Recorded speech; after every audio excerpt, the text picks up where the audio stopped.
Ashley and welcome to my channel. In today's video, I'm going to be reading 3 cozy fantasy books with cottagecore vibes. In my last cozy fantasy reading vlog, I read Legends and Lattes, The Saint's Magic Power is Omnipotent, and The Devotion of the Surgery Room. And all 3 of those gave me such cozy vibes, and they put a smile on my face, and they just put me in such a pleasant and happy mood that I'm hoping that the 3 books I plan to read in this vlog do the same thing. And I did just finish reading a long fantasy trilogy, so I'm really in the need for like some lighter, more cozier books. The 3 books that I plan to read in this video are Flower Hearts by Catherine Bakewell, Emily Wilde's Encyclopaedia of Faeries by Heather Fawcett, and These Bitter Blooms by Emma Hum. So in addition to reading those books, there will also be some other cozy activities as well. I will also be baking, painting, and doing some video gaming. So I'm going to start with Flower Heart first. So I'm going to go read some of that book, and then I'll be back with my thoughts and to tell you a little bit about the story.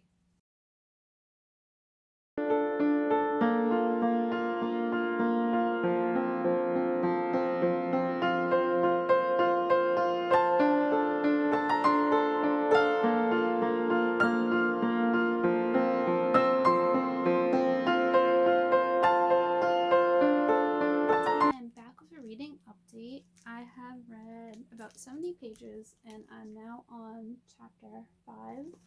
So Flower Heart follows 16-year-old Clara Lucas, and she lives in a world where some people have magic powers, and she is one of those people, and she hopes to one day use her magic to become a healer and to help people.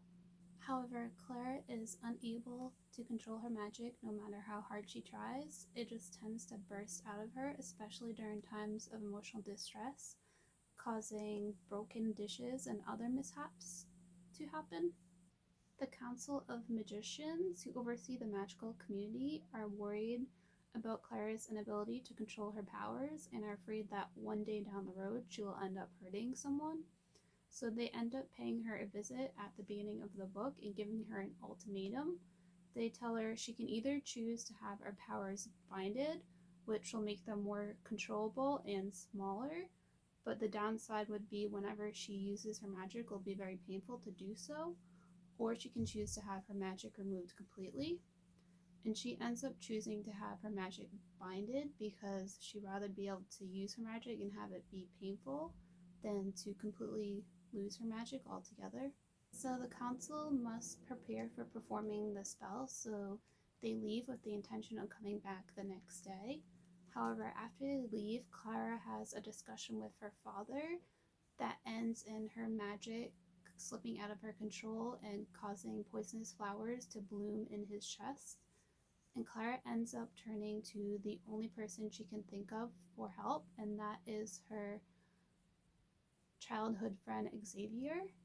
And even though they were super close when they were children, they haven't been close for years, so he's almost kind of like a stranger to her now, but he's the only one that she can think of to help her. So that's about where I am in the story.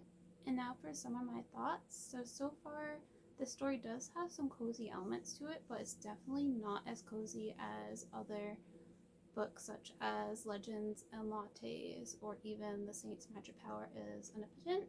There are definitely higher stakes in this one, with Clara's father's life being on the line.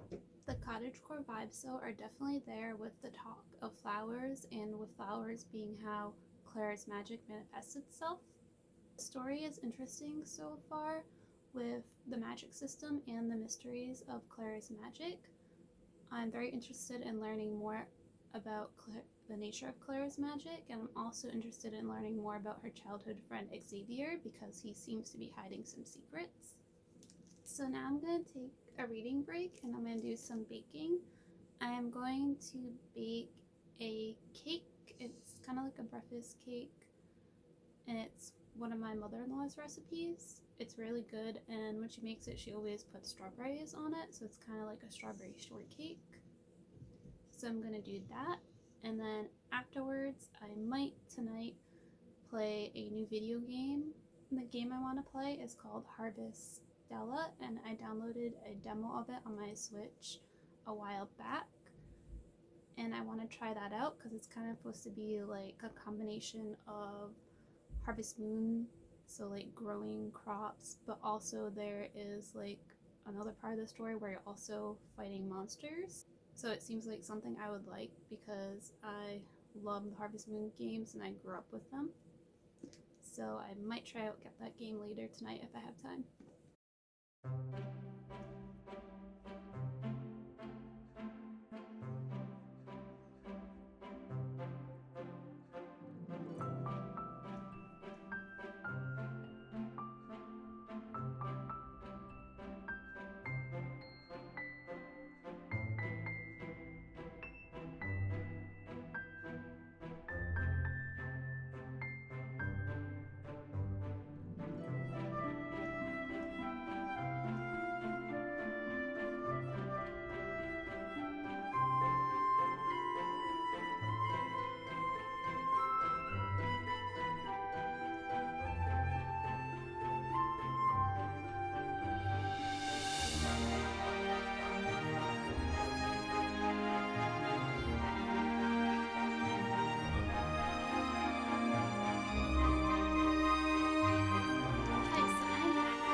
Flower Heart.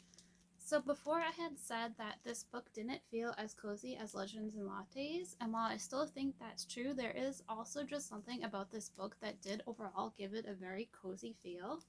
And I think that had something to do with the plot, because at the beginning the story takes place at Clara's house where she lives with her father, and it's described as a cottage with a buttercup yellow door and a field of flowers out front. And that right there just gave me very cozy vibes. And then later on, the setting moves to a different house, but it still felt just as cozy. And one of the aspects of it that gave it that feeling was there's this magical cabinet that always knows what you need, whether it be dessert or a dress. So you open it and then whatever you need is just there. Also, the magic system and the way it manifests itself also had a very cozy feeling to it, because Clara's magic would manifest itself through flowers, and depending on how she was feeling, different flowers would pop up around her, and that also like added to the cottagecore vibes of the book as well. Furthermore, just the way magic is described in this book in general gave it very cozy vibes as well. So the book describes it as, it was a bottomless well, they had said, fueled by emotion and words and the beat of one's own heart. It was a gift from the sun itself, strengthening us and tying us directly to the earth and the plants that we used in our potions. It wasn't like gold, meant to be stored up and spent wisely. So overall, I would say if you are looking for a cozy fantasy that is cozy but does have some stakes to it, then I would definitely recommend Flower Heart. And another book and a movie that's also a book that it gave me similar vibes to were Ava Evergreen, the Semi-Magical Witch. So while Ava in this book has like the opposite problem of Clara, Ava has not enough magic, whereas Clara has too much magic. I feel like they struggle in similar ways to prove themselves and to prove that they are both worthy to be witches. So Flower Heart also reminded me of Howl's Moving Castle, because in both Howl's Moving Castle and Flower Heart, the witches or wizards have to be apprentices first before they become fully fledged witch and wizards. And that just reminded me a lot of Merkle from Howl's Moving Castle. And I feel like his situation and Clara's situation kind of mirrored each other in that way. So the portals they create in Flower Heart reminding me a lot of Howl's magical door in Howl's Moving Castle. So while Flower Heart does have a lot of cozy vibes, it also has some darker undertones as well. And there is a list of content trigger warnings at the beginning of the book, so I would definitely check those out before reading. But it's because of those darker undertones that this series reminds me of another series, a manga series, which is the Ancient Manga Bride. And that is because Chisei the main character in that manga series, has the rare ability to see spirits, fairies, and other magical creatures. And because of this ability, like, she's had a rough life, and at the beginning of the series, like, she's in like a very bad place. And it's because of someone taking her under their wing that she slowly begins to like regain meaning in her life and comes to like value herself and have more confidence in herself. And I feel like similarly Clara goes through that too, because since her magic is so different and so unruly from everyone else's magic, she kind of feels like alienated and at times starts to lose faith in herself. And it is through like her relationships with people in the book that she regains confidence and faith in herself. One of these people who is just always supportive of Clara is her father, and I just love the relationship between her and her father because it was just so wholesome and heartwarming. A second character that really helped Clara out was Xavier, and the relationship between the two of them was just so sweet and cute. Overall, I really liked Clara, and I thought she was a well-developed character, and I liked Xavier as well, but I did feel that he was like a little less developed than Clara. He did go through some character development and growth, but by the end of the book, I still felt like I was in the getting to know him stages. But this also might just be a me thing because I'm so used to reading series and having multiple books in order to get to know the characters. However, despite this, I still found his character to be really endearing and my heart went out to him. Another aspect of this book that I really liked was the writing style. It flowed smoothly, it was easy to read, and it really had a pure and innocent feeling to it that made it so comforting and refreshing to read. And this is classified as YA, and I would say that it feels like it's on like the younger side of YA. And then the ending of this book was just so like cute and sweet and just felt like a warm hug and just really made me happy.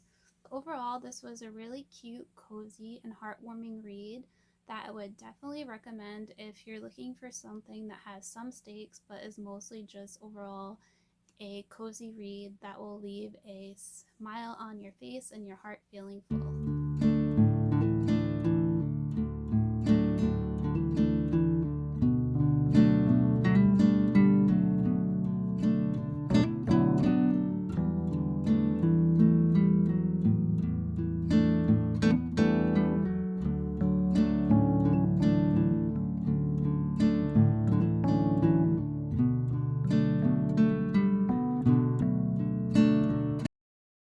Hi, so I'm back with an update. I have started These Bitter Blooms, and according to my Kindle, I'm 51% through, and I am on chapter 24.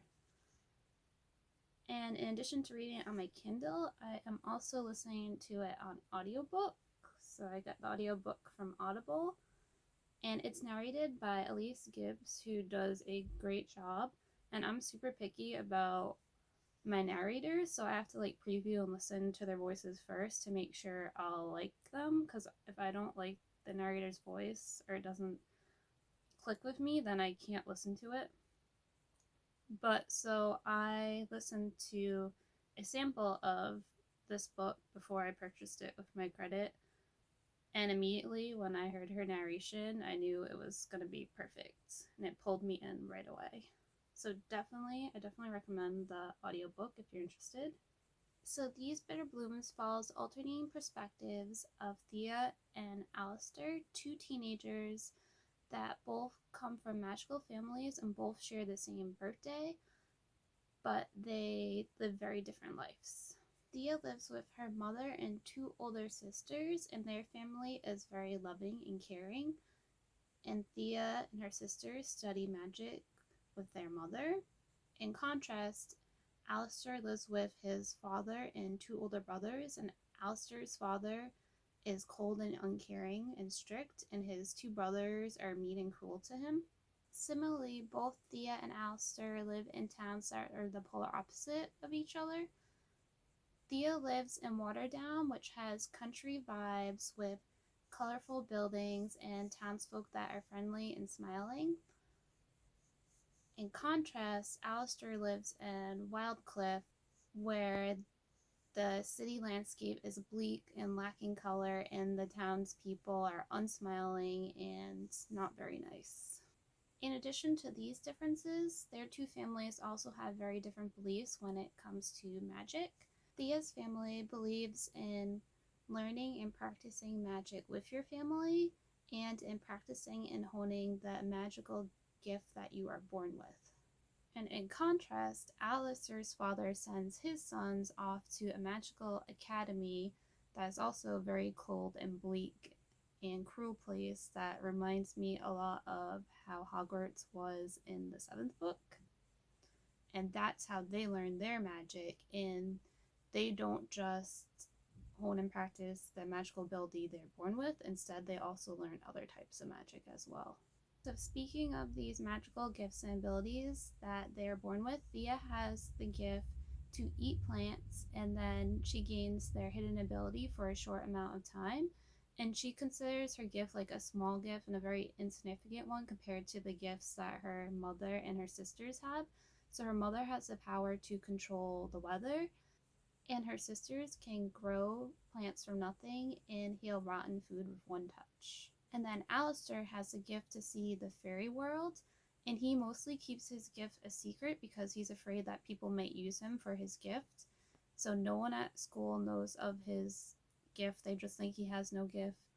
And his father knows of his gift, but he doesn't know the full scope of it and how powerful it really is. While Thea and Alistair come from two very different families in two very different places, they end up meeting on their 16th birthday.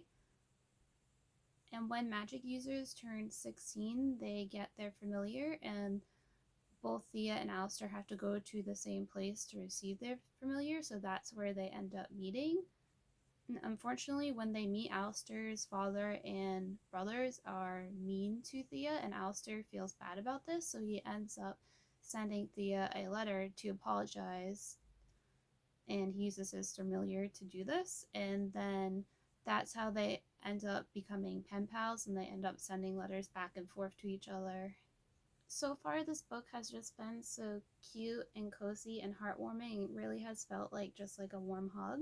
The book is very character-centric as opposed to plot-centric, so it takes its time exploring Thea and Alistair's lives, and you feel like you really get to know them as characters. Both Thea and Alistair are precious, and just getting to see them know each other through their letters and their budding relationship just makes me so happy. And These Bitter Blooms reminds me so far a little bit of Beautiful Creatures, although a less darker and more cozier version of this book. Speaking of less dark and more cozy books, These Bitter Blooms also reminds me a little bit of the Crowns of Crosswold series, which is a middle grade series, and it's another series where the main character goes off to a magic school. So those are all the thoughts I have for now on These Bitter Blooms. I am off today from work, so I am definitely going to try to read some more, though I'm probably going to listen to my audiobook a lot today because I have a lot of cleaning and chores to do. I also want to try to start my paint by number that I have, which I'm super excited to do, so hopefully I'll have some time later to just do that, and while I paint that, my plan is to listen to some more of the audiobook too.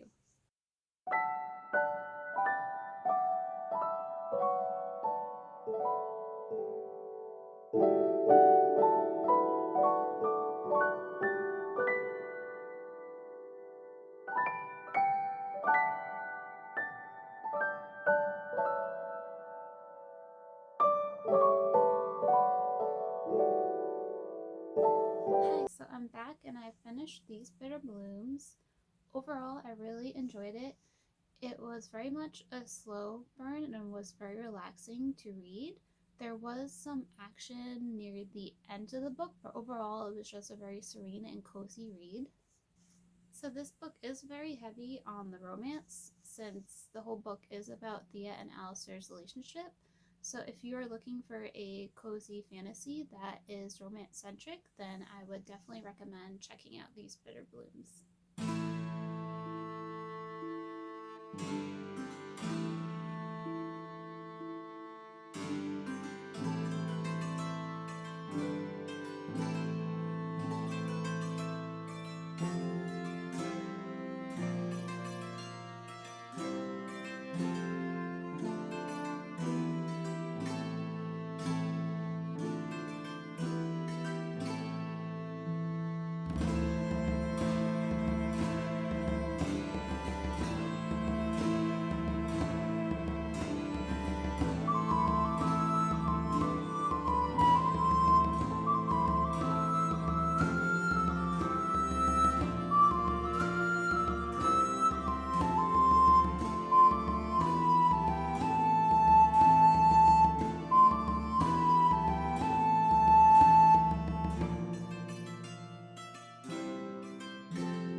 to talk about Emily Wilde's Encyclopedia of Fairies. So I read all of this and I really enjoyed it. Like Legends and Lattes, this is another one that I've heard a lot about, and I'm happy to say that it lived up to the hype for me. So this book follows 30-year-old Emily Wilde, who is a Cambridge professor, and she's currently working on writing the world's first encyclopedia of fairies. And Emily is very much an introvert, and she doesn't like small talk or socializing with people, and she'd much rather deal with fairies than humans. At the start of the book, she has just arrived at this small northern town that is about a 5-day boat journey from London, and she is here to research these fairies known as the Hidden, and it's the last bit of research that she needs to complete her encyclopedia. She is accompanied only by her dog Shadow.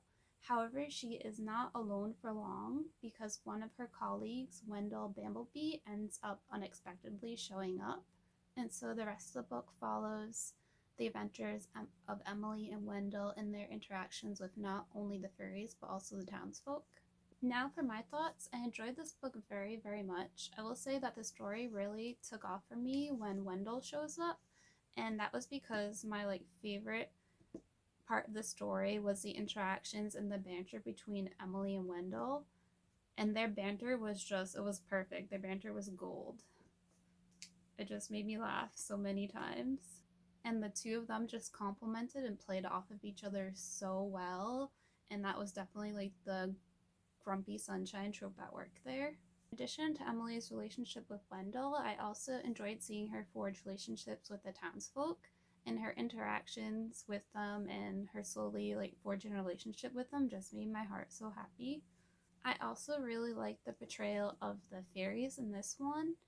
They really had a grim brother-like feel to them, and it really helped to give the story a dark fairy tale-like vibe.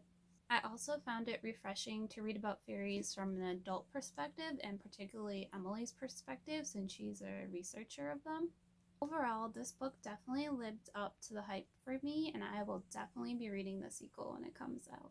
So to wrap up this video, I just want to recap what I read. So the first book I read was Flower Heart, which this one for me was a 4-star. The second book I read was These Bitter Blooms, which I also say was a 4-star. And then the last book, Emily Wilde's Encyclopedia of Fairies, which this one for me was a 5-star.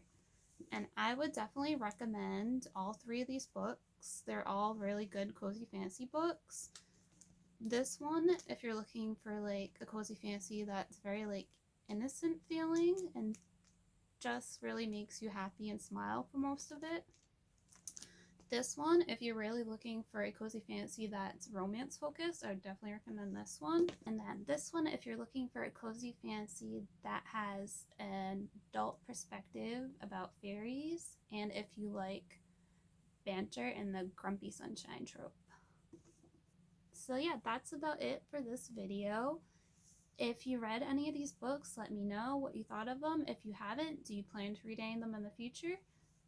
Thank you for watching. Bye.